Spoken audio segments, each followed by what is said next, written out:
Hi, I'm Kathy Callahan-Brady, and welcome to In the Trenches. Today we've got a very special guest, and this is Nick Damoulakis. Thank you for coming. Thank you for having me. Are you kidding me? You're the whole reason why I'm here. Do you remember that? Yes, I do. Yes, I do. You're the best qualified I remember. Well, thank you. Let's hope so. Yeah, I was thinking about going to Montgomery County. Yep. We were part of the search committee with Fitzy and looking for the best, and threw your name in. And after a lot of interviews with a lot of people, you rose to the top, hands down. Unanimous decision. I know there was, everyone keeps telling me, I applied for your job. For years, I'm like, I don't know what to say to that. I'm sorry. They got second place. But anyways, we met through Vistage, which you've been a member of a heck of a long time. Yeah, 10 years. Okay. 10 years of having a business coach. Wow. And how long have you had Orases? Almost 19 years. So. That's right. You're going to be celebrating it soon. I looked it up. Next year will be our 20 years. So looking forward to that. You gonna do something fun? I'm sure we will. You know, we're known to do that. So we'll find the right venue and the right thing to do. But looking forward to it. Well, tell us about Orases. So Orases. So my wife and I started the company back in 2000. At the time, we really just focused on websites and so forth. But you know, I started noticing that things were getting commoditized in the 2000s. So we switched our overall mission to make the world more efficient. And what we do is help business process automation. So we'll work with clients who are working with multiple databases, multiple paper all over the place, and work with them on optimizing their workflow and digitizing it. So which means they can get more done. More done, more efficient, more effective. The big buzzword right now that everyone talks about is a transformation, digital transformation. So that's a big part of what we're doing nowadays. Okay. That's really cool. Yes, it is. Your business has grown tremendously. You got a new place. Yeah. We moved down on Industry Lane. So we bought a warehouse over there, and we gutted it completely, made it for us. The whole company got around the table and kind of drew it all out of what they wanted. We went for permits, and everything worked out smooth. We were in there within 3 months. So really exciting. Yeah, I was very jealous about that. We did it that quick. Was quick. We did it quick. We had it's a great beautiful company. Place, too. Thank you. Gorgeous. Yeah. But part of the reason why we do In the Trenches, 2 reasons. One, to be able to thank you, because what you've done for Fitzy way before me has been tremendous. Right. I mean, keeping it alive when there wasn't anybody there. That's pretty important. We wouldn't be here today. We're going to be celebrating 15 years. That's awesome. Because of so many people. Yeah. So hopefully you'll come out for that. I will. I'll be there. Yeah. And the other piece behind it is because we really want to show our viewers that this is not a CEO-driven organization. I've been saying this for a while. It's a community-driven organization. Very much so. Because if it wasn't for 100 and plus, I think we're getting close to 150. It's 130 something volunteers who help to guide the company and really guide the individual clients. And here's what's really cool. So far, none of them have failed. Yeah. Now, almost all of them have pivoted. Right. Almost all of them have different names when they first came in, which is all part of the growing process. But yeah, they're all doing really well because of all of these amazing advisors around. Yeah. So we love to talk about all the successes, but we learn with all of the failures and the things that we did wrong. So some of your experiences, tell us about. Oh boy. Yeah. There's so many. I love to share. You know, I'll kind of start with the big one, culture. You know, when we first started, you know, it's tough when you're starting. You're putting all your money. You're if you have a home, you're taking a mortgage out. You're putting all that into your business, and sometimes when we were starting, you know, I didn't know how to really inspire people. I was like, hey, I'm paying you. I need you to do this. You know? So it was like, yeah, I'm paying you to, this is a transaction. Right. But I need you to produce this, and I want you to do it with all your heart. Thank you, goodbye. I'll check it in a week. As if you own the business. Right, right? yeah. Right. And that was really how I ran it for the first 10 years. And towards the end of that, it wasn't fun. It didn't work out. I wasn't having fun. The people in our organization weren't having fun. And it was a learning experience. And I how many failed of as a them leader. stayed with you? More than half. So at the Really? time we were Okay. about 12, and I would say 6 of those are still with us today. That's cool. So they kept through the journey, which it's been a long journey. But I learned really at that point, the issue was really from the top, and it started with me. And how I treated and worked with people just spread. That was the standard. So, again, I wasn't having fun. I didn't enjoy it. And that's when I reached out to find a coach because I didn't know how to get to the next level. So you were saying earlier about advisors helping. It's really hard, Yeah. And I never understood throughout life, we always have coaches, your baseball coach, softball, Right. volleyball, whatever it may be. And many of them change your lives for the better. For some reason, after college, we stopped. Well, we've got all this education, and now Yeah. we know it all, and running a business is easy. So 10 years ago, I went in to a group believing that I knew it all. 10 years later, I realize I know that much. It's still learning, right? But it really helped me from changing my leadership style, from, lighting a fire under someone versus lighting a fire in someone, and changing that mentality of how you manage and how you share your vision and how you inspire and get the best work possible from your team. Well, I love that you walk your talk because I know a lot of the people that work with you. I would even say, I think you would say that. Yeah. And they do have a lot of fun, and they do work really hard, and they're very dedicated individuals. So that says a lot about your leadership. Yeah. So Well, I've worked impressive. 10 years, so 20 years of doing it and 10 years of studying it, preaching it, acting it, and then really feeling it and being authentic about it at the end of the day.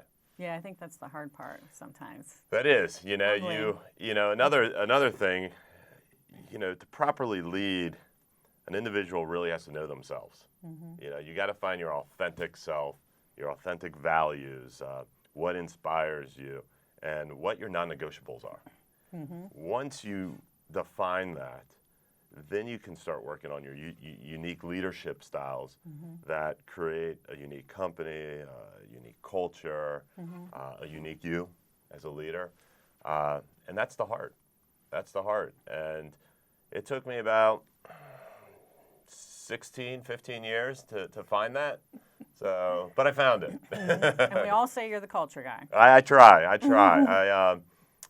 So through my process of going to what we'll call a toxic environment to what I say ideal environment that has won awards from Forbes, Entrepreneur Magazine, Best and Brightest, CEO Magazine. Those are nice, but we weren't going for those awards. We had to fix a fundamental problem internally, and it started with the leaders. Myself first, the leadership team, managers, and then the team members. Right. So, and it took time. It wasn't overnight. I mean, it took us about 3 years to fix what damage I caused. Going through that process of 3 years, I documented it, journaled it, and then I started helping other companies find their uniqueness and fixing their culture issues. But the first question after I do these workshops with clients is, does the CEO realize that it's them? Yeah. Yeah, and I've done about 45 of these sessions, and I love doing it. It's a side hobby, but enjoy it. I get a ton of passion and enjoyment out of it. So what would you say because you've done it yourself, you're a one-man show or you and your partner, and you're kicking off a business. So you are definitely a startup. Right. You get your first employee. Do you start thinking about culture then? And how do you go back? Because at that particular time you're wearing all hats. Yeah. And you're trying to be all things. It's tough. I mean, and the expectation is set so high, from people being able to look on LinkedIn or Facebook or whatever they're on, and they just see these incredible companies with incredible purpose, incredible amount of capital, and the expectation is everybody should be like this. Yeah. And the reality, it's not, So my advice for startups, I mean, at the end of the day, it's grit, Yep. So yes, you do have to worry about a lot of different items, but you got to focus on that one thing, get it done, and you have to find a unique passion in whatever way you want to call it. But you got to find it, you got to laser focus on it and go. And along the way, build your culture, build your company, build your leadership style, build your management team. There's going to be a lot of failures along the way, and that's where you learn. And you got to be ready for that, accept it, own it, and move. Yeah, I notice in our Vistage group, the people that do the best are the ones that are really open, transparent, vulnerable. I don't know it all, I'll never know it all, and constantly trying to be a better leader. Yeah. Which is a day-to-day thing, I think, with any relationship. But it is, and there's no perfect formula, and everybody's unique in their own incredible way. So finding your uniqueness as a person, and then matching it with a leadership style that works for you, a company that you can get behind and you believe in, and then build that culture. I mean, that takes time. It's not overnight.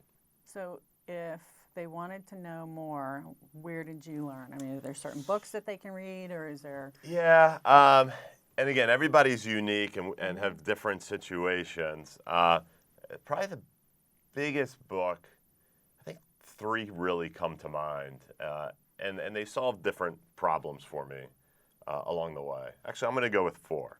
First one was Minute Manager, the 1 Minute Manager. Like, great book. Right.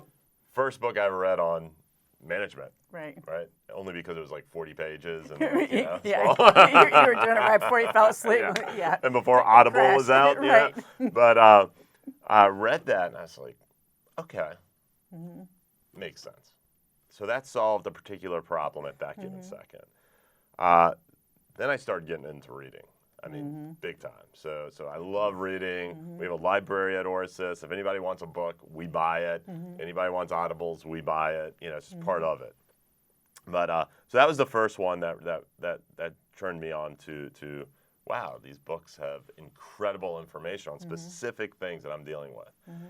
The next one that I read was I think it was Daniel Pink.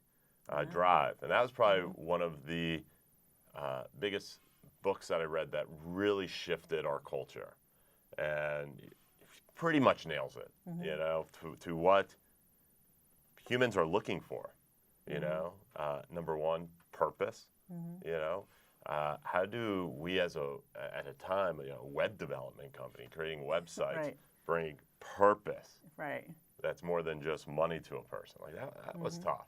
So we shifted our work to bring greater purpose. Mastery, how much money were we spending and giving people opportunities to learn new skills? It wasn't much, but we changed that. And then another really big one that shifted things, the autonomy piece. Being able to let go. Here's the job. Everyone let go. Right. So you have to build trust within the organization. That's a whole nother topic. But we ended up defining trust, as trust is equal to competency and integrity.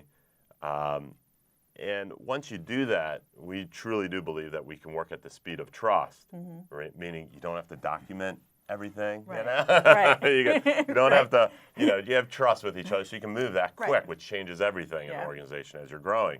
But giving autonomy really allowed for the best of people to come out. So, you have that autonomy, you give them that mastery, and then you layer it with purpose, and you got yourself your trifecta. Those are 2 books, though, right? Those are 2. You want me to keep going? Heck yeah, I want to hear them all.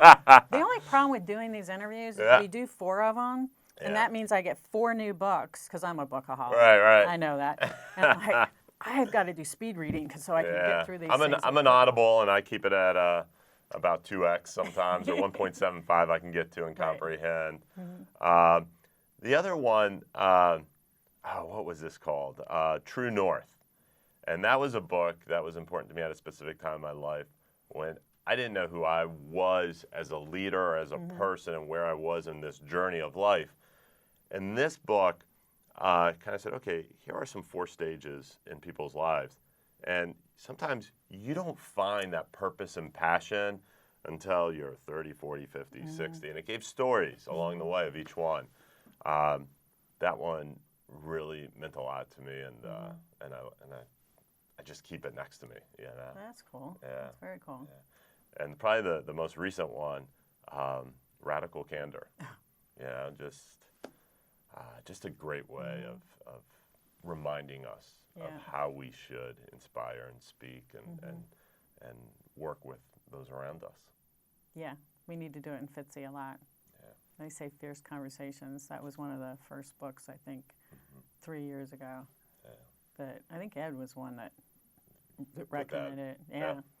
And I say it to everyone that's coming into FITSE, there will be Fierce Conversations out here. There's a warning sign on the front of the door, you know. Well, that's what it's about. I mean, being able to have, you know, conversations that are deep, that are meaningful, right? You know, and when you can get to that level with your direct reports or to your company as a whole, and be transparent and share, things change. How about to your clients? Yeah, very much so as well.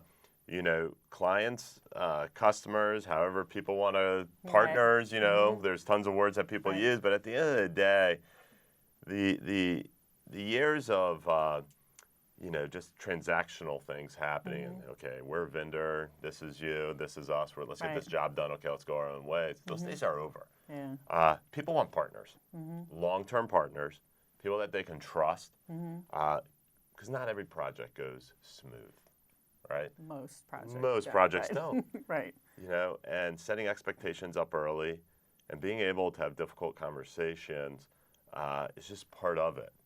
And when you can have those conversations wrapped around, you know, the purpose and trust, you know, you get to another plateau, and it's a beautiful thing. And you know when you're there, you know. So that's something we really strive for. That makes a lot of sense. Yeah. God, lot that you gave us here. Well, yeah, those are some little nuggets, and again, it's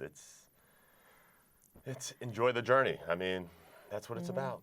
Boy, that's for sure, because it's in a blink. A blink of an eye. That's right. For sure.